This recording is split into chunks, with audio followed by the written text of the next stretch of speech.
Hi everyone. ఈరోజు మన recipe వచ్చేసి పుదీనా పులావ్. పుదీనా పులావ్ని టేస్టీగా అండ్ ఈజీగా కుక్కర్లో ఎలా చేసుకోవాలో చూసేద్దాం రండి. దీనికోసం నేను ఇక్కడ ఒక పెద్ద సైజ్ ఆనియన్ ఒకటి, 2 మీడియం సైజ్ టమాటోస్, అలాగే మన మెయిన్ ఇంగ్రీడియంట్ పుదీనా ఒక కట్టను తీసుకున్నాను. పుదీనా లీవ్స్ని సపరేట్ చేసుకొని నీట్గా వాష్ చేసి మనం పక్కన పెట్టుకుందాం. అలాగే ఇక్కడ ఆనియన్ని స్లైసెస్గా, టమాటోస్ని క్యూబ్స్గా కట్ చేసుకుని పక్కన పెట్టుకోవాలి. అండ్ నేను ఇక్కడ పేస్ట్ చేయడం కోసం మింట్ అలాగే టమాటోస్ని మిక్సర్ జార్లోకి యాడ్ చేసుకుంటున్నాను. ఇక్కడ మనం మింట్ లీవ్స్ ఒక గుప్పడి మింట్ లీవ్స్ని ఇక్కడ పక్కనే పెట్టేసుకోవాలి, ఎందుకంటే మనం లాస్ట్లో యాడ్ చేస్తాం వీటిని. సో కట్ చేసిన టమాటోస్ అండ్ మింట్ లీవ్స్ని మిక్సీ పట్టేసుకొని ఇలా స్మూత్ పేస్ట్గా గ్రైండ్ చేసుకొని సైడ్ పెట్టేసుకోవాలి. అలాగే బాస్మతి రైస్ నేను ఇక్కడ చూస్తున్న కప్తో నేను 2 కప్స్ బాస్మతి రైస్ తీసుకొని వాష్ చేసుకున్నాను. అలాగే నేను ఇక్కడ చూస్తున్న హోల్ గరం మసాలాని మనం పులావ్లోకి యూజ్ చేస్తాము. ఇంగ్రీడియంట్స్ అన్నీ నేను డిస్క్రిప్షన్లో యాడ్ చేస్తాను, ఒకసారి చెక్ చేసేయండి. అండ్ ఇక్కడ 1/2 కప్ క్యాష్యూస్ని కూడా తీసుకుందాం. నెక్స్ట్ మనం ఇక్కడ కుక్కర్ని తీసుకొని మీడియం ఫ్లేమ్లో పెట్టుకొని ఒక 2 టీ స్పూన్స్ గీ యాడ్ చేశాను నేను ఇక్కడ. గీ కొంచెం వేడయ్యాక మనం ఆల్రెడీ పక్కకు పెట్టుకున్న హోల్ గరం మసాలా అంతా 1 బై 1 యాడ్ చేసేసుకుంటున్నాను. ఈ టైంలో ఫ్లేమ్ని మీడియం ఫ్లేమ్లోనే పెట్టుకోండి, లేదంటే స్పైసెస్ అన్నీ మాడిపోతాయి. నెక్స్ట్ నేను ఇక్కడ క్యాష్యూస్ని కూడా యాడ్ చేసేసుకొని ఫ్రై చేసుకుంటున్నాను. క్యాష్యూస్ ఇలా గోల్డెన్ కలర్ వచ్చిన తర్వాత మనం ఆల్రెడీ స్లైసెస్గా కట్ చేసుకున్న ఆనియన్స్ని యాడ్ చేసేస్తున్నాను.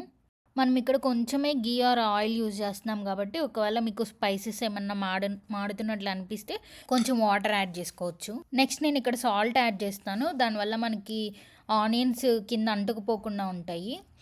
నెక్స్ట్ కొంచెం ఫ్రై అయిన తర్వాత ఆనియన్స్ నేను ఇక్కడ జింజర్ గార్లిక్ పేస్ట్ని కూడా యాడ్ చేస్తున్నాను. 1 స్పూన్ యాడ్ చేసుకోండి. ఇది పచ్చివాసన పోయి కొంచెం ఫ్రై అయిన తర్వాత మనం ఆల్రెడీ మింట్ పేస్ట్ చేసుకున్నాం కదా, ఆ మింట్ అండ్ టమాటో పేస్ట్ని యాడ్ చేసేస్తున్నాను. నెక్స్ట్ నేను ఇక్కడ కొంచెం పసుపు యాడ్ చేస్తున్నాను. పసుపు యాడ్ చేసిన తర్వాత మనం మిక్స్ చేస్తూ ఉండాలి, లేదంటే కింద అంటుకుపోతుంది, స్టీల్ కదా. సో నెక్స్ట్ ఇలా కొంచెం ఫ్రై అయ్యి వాటరీ కన్సిస్టెన్సీ పోయిన తర్వాత మనం ఇక్కడ 3 టీ స్పూన్స్ కారం యాడ్ చేస్తున్నాను నేను ఇక్కడ. మీకు మీ స్పైస్కి తగ్గట్టు యాడ్ చేసుకోండి. ఒకవేళ మీరు గ్రీన్ చిల్లీస్ యాడ్ చేసుకోవాలంటే స్టార్టింగ్లో తాలింపు అప్పుడు యాడ్ చేసుకోండి. నెక్స్ట్ కారం వేసిన తర్వాత మనం ఇక్కడ 3 to 5 మినిట్స్ మీడియం ఫ్లేమ్లో ఫ్రై చేసుకొని నెక్స్ట్ నేను ఇక్కడ వాటర్ యాడ్ చేసుకుంటున్నాను. నేను ఇక్కడ 1 కప్ రైస్కి 1.5 కప్పు వాటర్ యాడ్ చేస్తున్నాను. నెక్స్ట్ ఈ టైంలో టేస్ట్ చూసుకొని సాల్ట్ యాడ్ చేసుకోవాలి. తర్వాత మనం ఆల్రెడీ కొంచెం మింట్ లీవ్స్ని కట్ చేసుకున్నాం కదా స్టార్టింగ్లో, అవి కూడా యాడ్ చేసేస్తున్నాను. అలాగే కొంచెం లెమన్, ఒక 1/2 టేబుల్ స్పూన్ లెమన్ జ్యూస్ పిండుతున్నాను నేను ఇక్కడ. నెక్స్ట్ మనం ఆల్రెడీ వాష్ చేసి పెట్టుకున్న రైస్ని స్ట్రెయిన్ చేసుకొని ఈ కుక్కర్లో యాడ్ చేసేసుకోవాలి. రైస్ మొత్తం యాడ్ చేసేసిన తర్వాత మనం కుక్కర్ లిడ్ క్లోజ్ చేసి విజిల్ పెట్టేసేసి మీడియం ఫ్లేమ్లో 1 విజిల్ వచ్చే వరకు మనం కుక్ చేయాలి రైస్ని. నెక్స్ట్ రైస్ కుక్కర్ ప్రెషర్ మొత్తం పోయే వరకు దాన్ని పక్కనే పెట్టేసి ప్రెషర్ పోయిన తర్వాత మాత్రమే లిడ్ ఓపెన్ చేసి తీయాలి.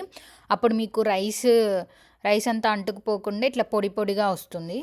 ఇలా నేను చెప్పినట్లు మీరు 1 విజిల్ వచ్చినప్పుడే ఆపేసి ప్రెషర్ పోయే వరకు పక్కన ఉంచితే మీకు అడుగు అంటకుండా వస్తుంది. అంతేనండి, చాలా సింపుల్ అండ్ చాలా టేస్టీ రెసిపీ. నెక్స్ట్ టైం పుదీనా పులావ్ చేసేటప్పుడు ఇలా అయితే ఒక్కసారి ట్రై చేయండి. చాలా సింపుల్ అండ్ చాలా టేస్టీగా, చాలా పర్ఫెక్ట్గా వస్తుంది. నేను ఇక్కడ గోంగూర చట్నీతో సర్వ్ చేసుకున్నాను. అలాగే రైతా దీంట్లోకి చాలా టేస్టీగా ఉంటుంది.